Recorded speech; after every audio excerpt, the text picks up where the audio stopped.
మరొక ముఖ్యమైనటువంటి విషయాన్ని కూడా నేను మీ ఎదుటి కూరగల జ్ఞాపకం చేసి ముగిస్తాను. వివాహ ప్రమాణాలు కూడా దేవుని దగ్గర లెక్కలో ఉంటాయి. గుర్తుపెట్టుకోండి. ఈ మాట అర్థమైందండి మీకు? అర్థం కావాలి. ఆ వివాహ ప్రమాణాలు కూడా చేసేటప్పుడు ఎలా చేస్తారు?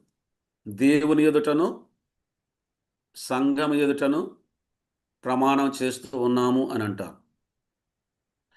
ఆ ప్రమాణం చేసినప్పుడు ఏవైతే మనం పలుకుతామో, ఏవైతే ఒప్పుకుంటామో, మనం ఒప్పుకున్న వాటిని ప్రమాణం చేస్తూ ఉన్నామంటే దానికి అర్థం ఏంటి? ఆ ప్రమాణాన్ని నెరవేర్చాలి. అర్థం చేసుకుంటున్నారా? అందుకే హెచ్చరిక ఏమిటంటే, రేపు దేవుని ఎదుట నిలువబడినప్పుడు ఆ ప్రమాణాన్ని గురించి దేవునికి లెక్క చెప్పాలి.